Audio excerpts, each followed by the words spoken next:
మంచిది ప్రియులారా. మనకి కరెంటు లేకపోయినప్పటికీ దేవుడిచ్చిన స్వరముతో దేవుని వాక్యాన్ని మనం ధ్యానం చేద్దాం.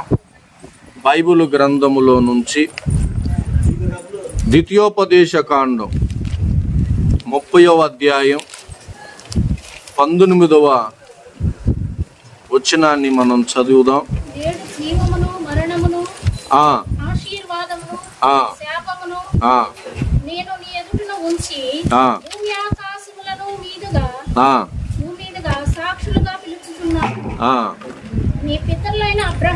చాలమ్మా. 19వ వచనంలో ద్వితీయోపదేశకాండం 30వ అధ్యాయం 19వ వచనంలో నేడు అంటే ఈరోజు జీవమును మరణమును ఆశీర్వాదమును శాపమును నేను నీ ఎదుటను ఉంచి భూమి ఆకాశములను మీ మీద సాక్షులుగా పిలుచుచున్నాను. దేవుడు అంటున్నాడు, సమస్త సృష్టిని సృష్టించినటువంటి దేవుడు మనుషులతో మాట్లాడుతున్నాడు. ఏమని మాట్లాడుతున్నాడంటే, జీవాన్ని మరణాన్ని, ఆశీర్వాదాన్ని శాపాన్ని మీ ముందు ఉంచుచున్నాను.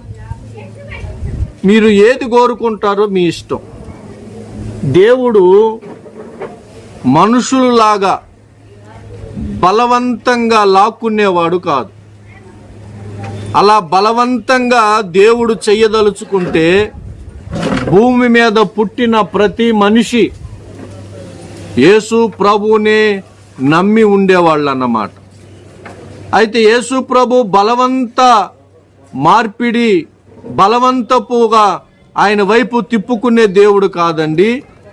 దేవుడు అంటున్న మాట ఏంటంటే, జీవాన్ని మరణాన్ని ఆశీర్వాదాన్ని శాపాన్ని మీ ముందుంచాను, భూమి ఆకాశములను మీ మీద సాక్షులుగా పిలిచాను. మీరు ఏది కోరుకుంటారో ఇక దానికి అప్పచెప్తాడంట దేవుడు. తెలిసి ఎవరు మరణాన్ని శాపాన్ని కోరుకోరు. ఎవరు ఏం కోరుకుంటారంటే ప్రియులారా, జీవాన్ని కోరుకుంటారు, ఆశీర్వాదాన్ని కోరుకుంటారు.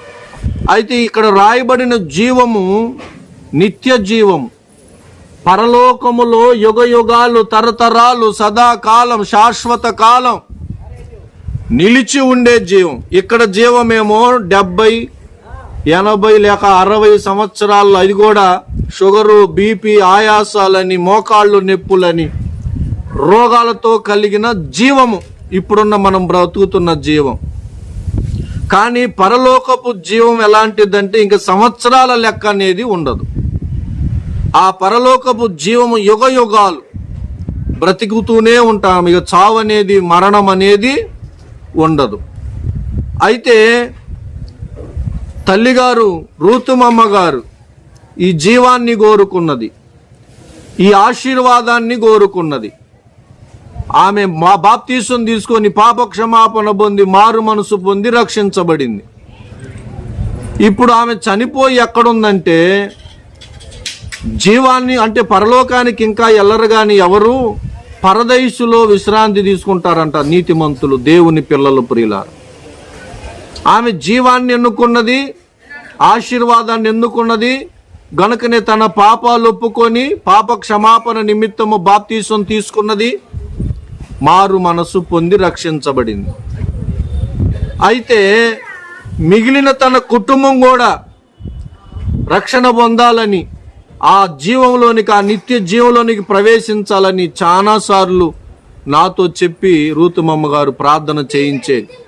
పలానా కొడుకు మారాలి, పలానా కోడలు మారాలి, మనవ సంతానం కూడా రక్షించబడాలి, వాళ్ళు బాగా చదువుకోవాలి, నాలాగా మాలాగా కష్టాలు పడకూడదు, వాళ్ళు ఉన్నత స్థితిలో ఉండాలి అని. రెండవది,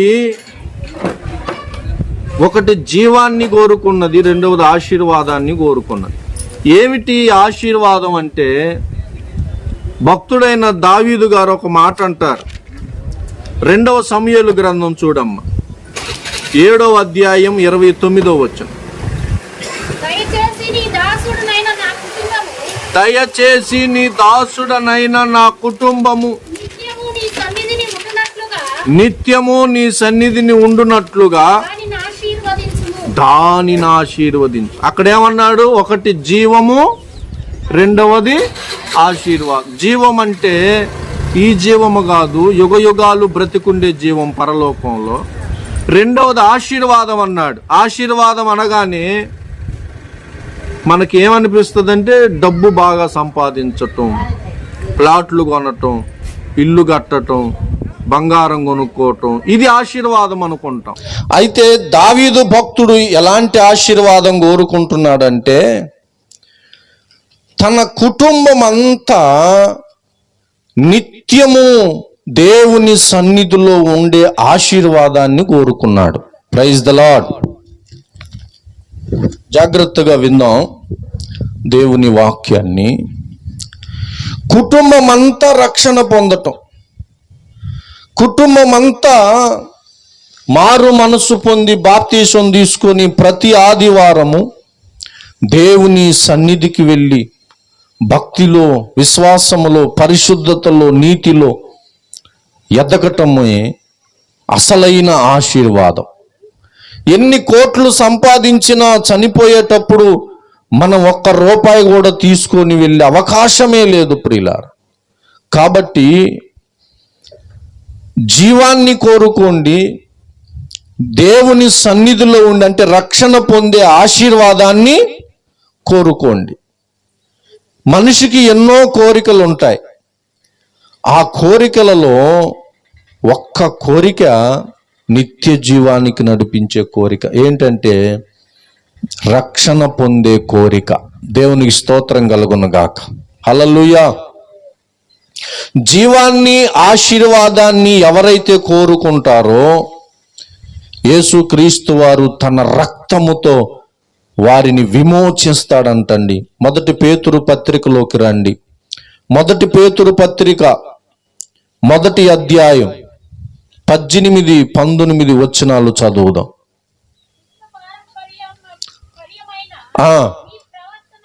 మీ ప్రవర్తనను వెండి బంగారముల వంటి క్షయ వస్తువుల చేత మీరు విమోచింపబడలేదు గాని అమూల్యమైన రక్తము చేత, అనగా నిర్దోషమును నిష్కలంకమునగు గొర్రె పిల్ల వంటి క్రీస్తు రక్తము చేత విమోచింపబడితిరని మీరెరుగుదురు కదా. జాగ్రత్తగా వినండి ప్రియులారా. ఎవరు జీవాన్ని కోరుకుంటారో, ఎవరు దేవుని సన్నిధిలో నిత్యము రక్షించబడి ఉండే ఆశీర్వాదాన్ని కోరుకుంటారో వారికి ఈ వచనము ఎంత ఉపయోగకరంగా ఉంటుందో చూడండి. అంటాడు, పితృపారంపర్యమైన మీ వ్యర్థ ప్రవర్తనను విడిచిపెట్టునట్లుగా. మన పితరులు కొన్ని ఆచారాలు పాటించేవాళ్ళు పూర్వపు దినాలలో. అవి కొంతమందికి తెలియకపోవచ్చు. ఏమండి, ఏమిటి కొన్ని ఆచారాలంటే, ఇదివరకు వరకట్నాలు లేవు. కన్యాశుల్కమని సుమారు 152-200 సంవత్సరాల క్రితం కన్యాశుల్కమని ఒక ఆచారం ఉండేది. అప్పట్లో స్త్రీలు చాలా తక్కువ, పురుషులు ఎక్కువ.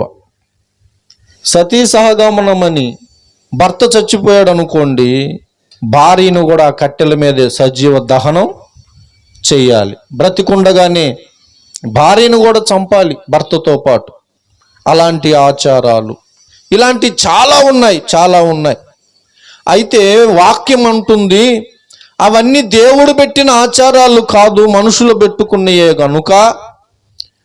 ఇక్కడ అంటున్నాడు, ఏమంటున్నాడంటే మీ పితృ పారంపర్యమైన మీ వ్యర్థ ప్రవర్తనను విడిచిపెట్టునట్లుగా వెండి బంగారముల వంటి క్షయ వస్తువుల చేత మీరు విమోచింపబడలేదు గాని. చాలు.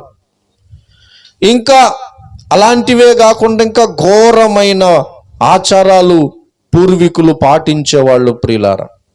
అవన్నీ కూడా దేవుడు ఏర్పాటు చేసినవి కావు. అవన్నీ పాపభూరితమైనటువంటి ఆచారాలు. అయితే ఆ ఆచారాల్లో మనం కూడా కొన్నిట్లో పాల్గొంటూనే ఉన్నాం, దేవునికి విరోధకరమైన ఆచారాలలో. వాటి ద్వారా మనము నరకానికి వెళ్ళే అవకాశం ఉన్నది చనిపోయిన తర్వాత. అందుకనే విడిచిపెట్టునట్లుగా అన్నాడు. విడిచిపెట్టడానికి ఇక్కడ అంటాడు, వెండి బంగారముల వంటి క్షయ వస్తువుల చేత మీరు విమోచింపబడలేదు. కానీ ఇందాక చెప్పాను, ఎంత బంగారం సంపాదించినా, ఎంత వెండి సంపాదించినా, కోట్ల రూపాయలు సంపాదించిన పాపము నుండి, నరకము నుండి మనం సంపాదించిన ఆస్తిపాస్తులు, ధనధాన్యాలు, బ్యాంక్ బ్యాలెన్సు మనలను విడిపించలేదు, మనలను తప్పించలేదు. మరి ఏం విడిపిస్తుందంటే ఇక్కడ అన్నాడు, అమూల్యమైన అంటే అర్థం ఏంటంటే విలువ కట్టలేని దాన్ని అమూల్యమైనది అంటారు. అమూల్యమైన రక్తము చేత, అనగా నిర్దోషమును నిష్కలంకమును నగు గొర్రె పిల్ల వంటి క్రీస్తు రక్తము చేత విమోచింపబడితిరని మీరు ఎరుగుదురు గదా.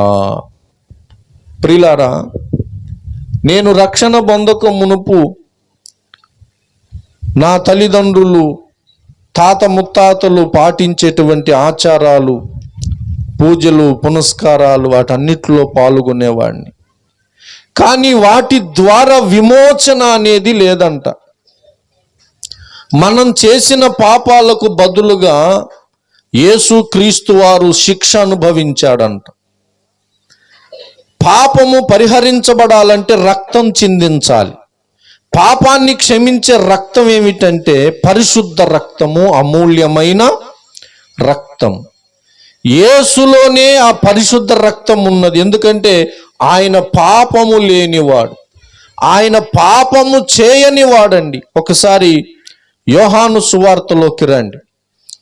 యోహాను సువార్త 8వ అధ్యాయం 46వ వచనం చదువుదాం. 8:46. నా యందు పాపమున్నదని మీలో ఎవడు స్థాపించును? నేను సత్యము చెప్పుచున్న ఎడల మీరెందుకు నమ్మరు? చాలు. యేసులో పాపమున్నదని ఎవరైనా స్థాపించారంటే స్థాపించలేకపోయారు. అంటే పాపము లేని రక్తమే పాపం చేసిన వాడిని విమోచించగలుగుతుంది. నరకానికి వెళ్ళకుండా. ఇప్పుడు ఈ లోకంలో ఏదైనా దొంగతనం చేశాడు అనుకోండి, నరహత్య చేశాడు అనుకోండి, ఏం చేస్తారు? చట్టం ఏం చేస్తుంది? తీసుకెళ్లి జైల్లో వేస్తుంది, శిక్షిస్తుంది చేసిన నేరాన్ని బట్టి. అలానే పాపాన్ని బట్టి వచ్చే శిక్ష ఏమిటో తెలుసండి? రోమాపత్రికలోకి రండి. రోమాపత్రిక 6వ అధ్యాయం 23వ వచనాన్ని చదువుదాం. 6:23. ఏలయనగా పాపము వలన వచ్చు జీతము మరణము. చాలమ్మా.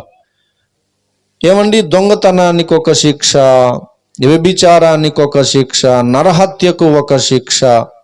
ఏమండి? ప్రతి నేరానికి ఒక్కొక్క శిక్ష. అంటే పాపం అనే నేరానికి మరణం అనే శిక్ష. మరణం అంటే ఇక్కడ చచ్చిపోయే మరణం కాదు. మరణం అంటే అది రెండవ మరణం. అంటే అగ్నిగుండములో పడవేయబడే మరణం. అగ్నిగుండములో పడవేయబడే మరణం. ఆ అగ్నిగుండములో పడవేయబడే మరణం నుండి యేసు ప్రభు తప్పించటానికే ఆయన సిలువలో తన రక్తాన్ని చిందించి ప్రాణత్యాగం చేయవలసి వచ్చి. రూతు మమ్మగారు ఈ మాటలన్నీ విన్నారు. నా పాపానికి పరిహారం. పాపం అంటే ఏంది? పాపం అనుకోకండి. పాపం అంటే ఆజ్ఞాతిక్రమమే పాపం. అంటే దేవుని మాట వినకపోవటమే పాపం. కాబట్టి ప్రియులారా, రూతుమమ్మ గారు ఈ మాటలన్నీ విన్నది. ఈ మాటలన్నీ విని నేను రక్షించబడాలి, నరకాన్ని తప్పించుకోవాలి, నేను చనిపోయిన తర్వాత ఏమండి? చనిపోయిన తర్వాత అండి అసలు జీవితం. ఇక్కడ ఎంతండి? 70, 80, 60 సంవత్సరాలు బ్రతుకు. అక్కడ యుగ యుగాలు బ్రతుకుతాం. అంటే రక్షించబడితేనేమో యుగ యుగాలు నిత్య జీవంలో విశ్రాంతి పొందుతాం. రక్షించబడకపోతే యుగ యుగాలు అగ్నిగుండములో కాలుతా ఉంటాం. బైబిల్లో రాయబడిన మాట ఏంటంటే అగ్ని ఆరదు, పురుగు చావదు. అగ్ని అంటే అగ్నిగుండం, పురుగు అంటే మన ఆత్మ. ఆ అగ్ని ఆరేది కాదు. సముద్రంలో నీళ్ళు ఎండిపోతాయండి. ఎన్ని సంవత్సరాలు వర్షం కురవకపోయినా, ఎంత ఎండగాసినా సముద్రంలో నీళ్లు అట్లానే అగ్నిగుండం అనేది ఆరిపోయేదే కాదు. అది యుగ యుగాలు భగభగ మండే అగ్నిగుండం. మన ఆత్మ కూడా సచ్చేది కాదు. యుగ యుగాలు అగ్నిలో వేదన పడుతూ ఉంటుందంట ప్రియులారా. కాబట్టి మన అపరాధములు, మన పాపములు, మన నేరములను తీసివేయటానికి యేసుక్రీస్తు వారు సిలువలో బలైపోయారు. ఎవరైతే మన పాపాల నిమిత్తము ప్రాణం పెట్టి మనకు బదులుగా శిక్ష అనుభవించారో ఆ యేసునందున్న వాళ్ళకి ఇక ఏ శిక్షా విధి లేదంట. ఇదే రోమాపత్రిక చదవండి, 8వ అధ్యాయం 1వ వచనం. కాబట్టి ఇప్పుడు క్రీస్తు యేసునందున్న వారికి అద్దుగో ఏ శిక్షా విధి లేదు. క్రీస్తునందున్న వాళ్ళకే ఏ శిక్షా విధి ఉండదా? ఇంకెవరిదందైనా ఉంటే శిక్ష ఉండదా? క్రీస్తునందు ఉంటేనే ఎందుకు శిక్ష ఉండదు?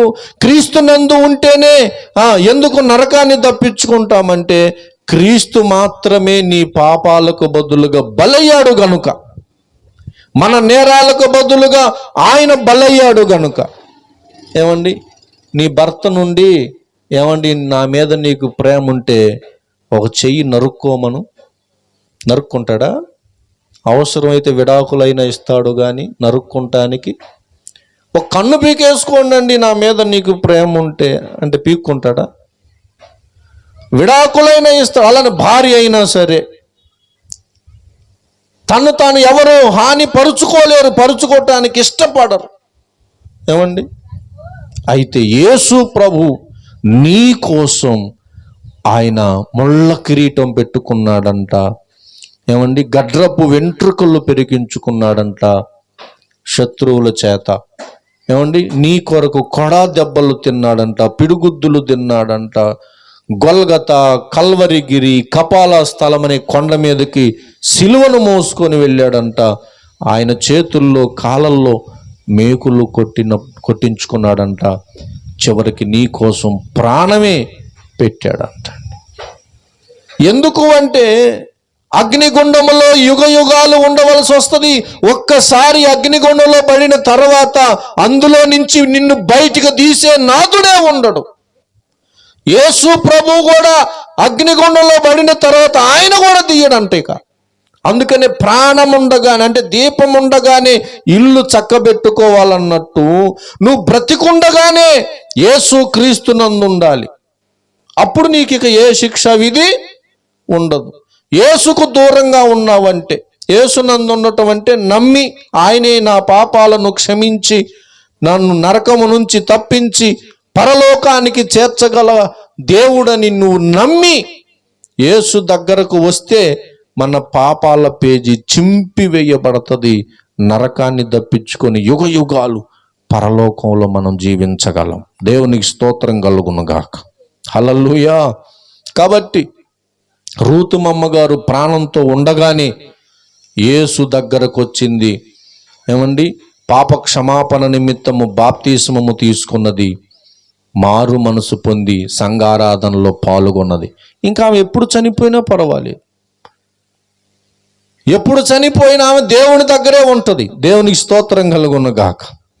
బైబిల్ గ్రంథములో ఒక వచనాన్ని మీకు చూపిస్తాను. ప్రసంగి గ్రంథంలోకి రండమ్మా. ప్రసంగి గ్రంథం, సామెతల గ్రంథం పక్కనే ఉంటుంది చూడండి.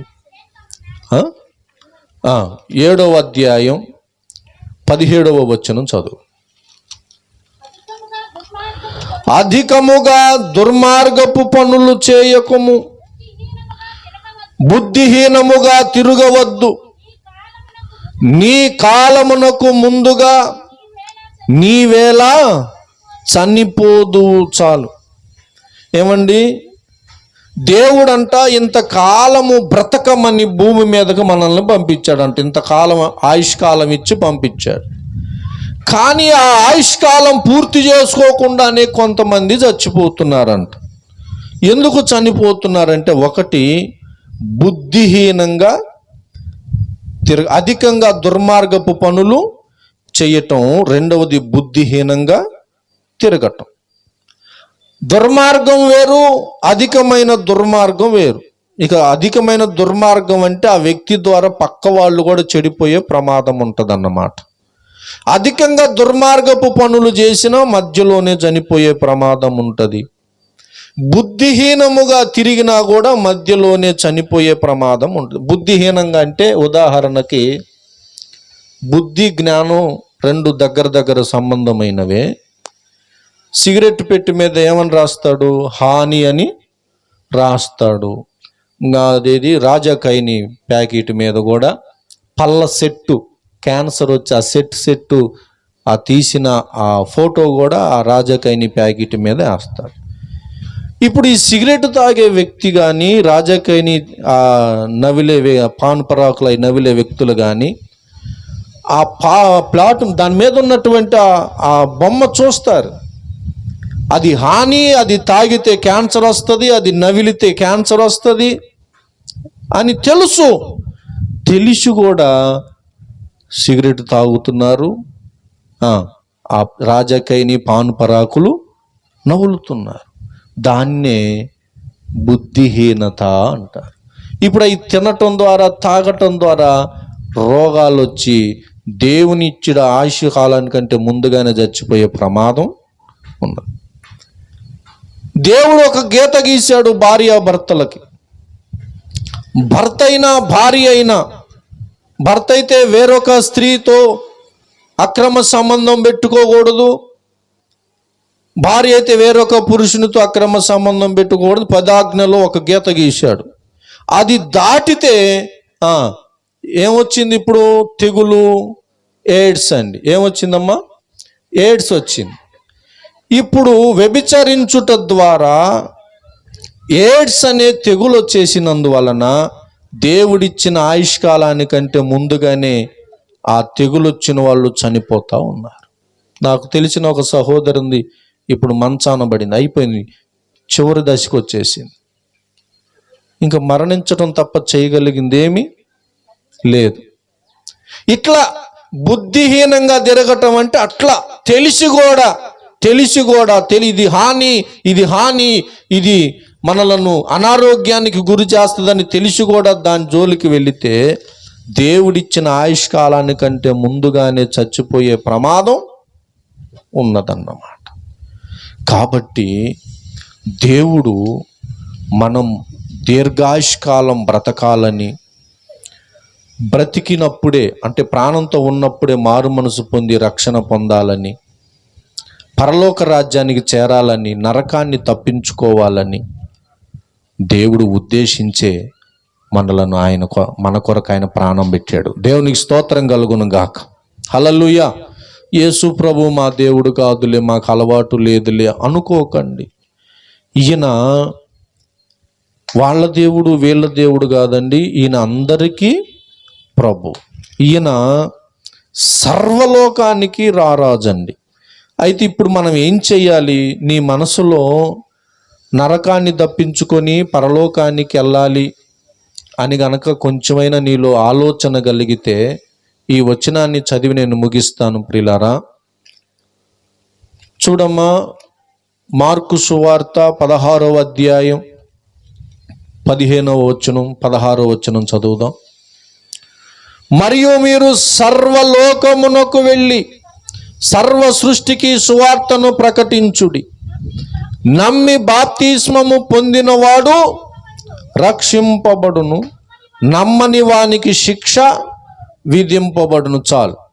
15వ వచనంలో అంటాడు, మీరు సర్వలోకానికి వెళ్ళి సర్వ సృష్టికి సువార్తను ప్రకటించమంటాడు. సర్వలోకానికి వెళ్ళాలంట. వెళ్ళిన తర్వాత ఏం చేయమన్నాడు? సర్వ సృష్టికి సువార్తను ప్రకటించమన్నాడు. అంటే సర్వ సృష్టికి సువార్త ప్రకటించటం ఏమిటి? సృష్టి అంటే ఏంటి? చెట్లు, ఏమండి, ఆకాశము, భూమి, సూర్య, చంద్ర, నక్షత్రాలు, జంతువులు, మనుషులు. అంటే ఈ సృష్టికి సువార్త ప్రకటించటం అంటే ఆ సృష్టికి సువార్త ప్రకటించటం కాదు, కానీ సర్వలోకములో ఉన్నటువంటి మనుషులందరికీ సువార్తను ప్రకటించాలి. సువార్త అంటే సు అంటే మంచి, వార్త అంటే ఒక ప్రకటన, ఒక మాట. ఏమిటండి ఆ మంచి వార్త, మంచి మాట ఏమిటి అని అంటే, యేసు నీ కోసం ప్రాణం పెట్టాడు. నువ్వు ఆయనను అంగీకరించగలిగితే నీ పాపాలన్నీ క్షమించబడతాయి. నరకం తప్పించుకొని నువ్వు పరలోకానికి చేరతావు. ఇదే మంచి వార్త. ఒకవేళ నాకు అవసరం లేదులే అనుకున్నావు అనుకో, 16వ వచనంలో అంటాడు, నమ్మి బాప్తిస్మము పొందినవాడు రక్షింపబడును, నమ్మని వానికి శిక్ష విధింపబడు. ఏమండి, యేసుని గనక నమ్మి బాప్తిసం తీసుకున్నారనుకోండి, రక్షించబడతారంట. రక్షించబడటం అంటే నరకాన్ని దప్పించుకొని పరలోకంలోకి చేరటం. నమ్మలేదనుకోండి, శిక్షించబడతారంట.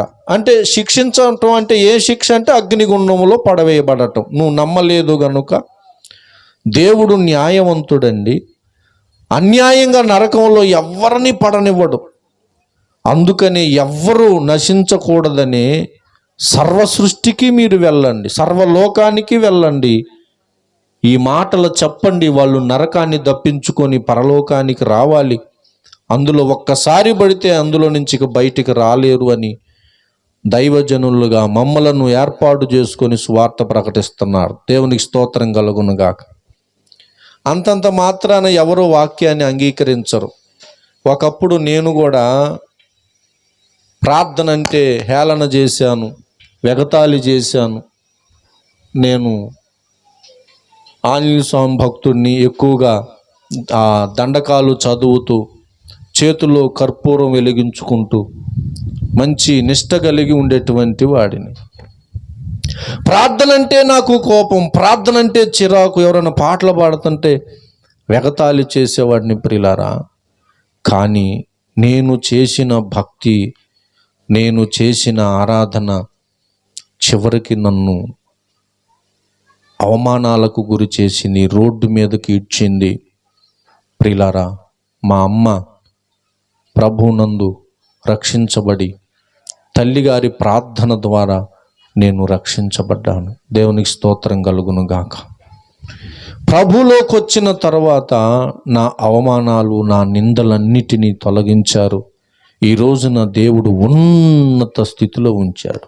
ఉన్నత స్థితిలో ఉండటం అట్లా పెట్టి నేను ఎప్పుడు చచ్చిపోయినా నేను పరలోకానికి వెళ్ళటానికి సిద్ధంగా ఉంటాను, నరకాన్ని తప్పించుకుంటాను. ఎందుకనంటే నేను క్రీస్తునందున్నాను గనక, నా కొరకు ప్రాణం పెట్టి తిరిగి లేచిన దేవుని పక్షాన, యేసు క్రీస్తు పక్షాన ఉన్నాను గనుక ఇక నాకు మరణం అంటే భయం లేదు. ప్రాణం పోతుంది అనుకున్నా, ఎవరన్నా హాస్పిటల్కి వెళ్ళారనుకోండి, నేను ముగిస్తున్నాను చివరి మాట చెప్పి, హాస్పిటల్కి వెళ్ళింది బాగా సీరియస్గా ఉంది, డాక్టర్ గారు ఈ పేషెంట్ తాలూకు ఎవరని పిలిచి రహస్యంగా చెప్తున్నాడు అనుకో, పేషెంట్కి డౌట్ వస్తుంది.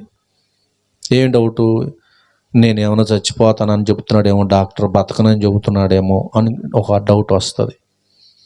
అప్పుడు డాక్టర్ గారు వెళ్ళిపోగానే తన కుటుంబీకులను పిలిచి, నేను అన్నాడా, చచ్చిపోతాడన్నాడా డాక్టర్ గారు అని అడిగినప్పుడు, లేదు లేదు నువ్వు బ్రతుకుతావు, నీకేమీ కాదని ధైర్యపరుస్తుంది. అంటే ప్రాణం పోతుందంటే మనకు భయం.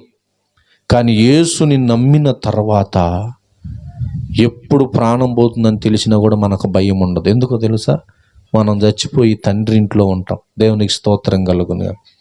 రూతు మమ్మ ఇప్పుడు తండ్రి ఇంట్లో ఉన్నది, విశ్రాంతి తీసుకుంటా ఉన్నది. గమనించండి. ఇప్పుడు రూతు మమ్మను గురించి మనం ఒక పాఠం నేర్చుకోవాలి. ఏంటంటే ఈరోజు రూతు మమ్మ మనకు కనబడుతుందా? కనబడటలేదు. మరణం అనేది వచ్చి ఆమెను తీసుకొని వెళ్ళిపోయింది. ఏదో ఒక రోజున మనం కూడా కనపడం, మనం కూడా మరణం చేత కొనిపోబడతాం, మాయమైపోతాం. అయితే ఆ మరణ దినము రాకముందే యేసు క్రీస్తుని నువ్వు సొంత రక్షకునిగా అంగీకరించగలిగితే నువ్వు ఎప్పుడు మరణించినా ఇక దిగులు పడాల్సిన పని లేదు, భయపడాల్సిన పని లేదు. దేవునితో మనం ఉంటాం. దేవునికి స్తోత్రం కలుగునుగా.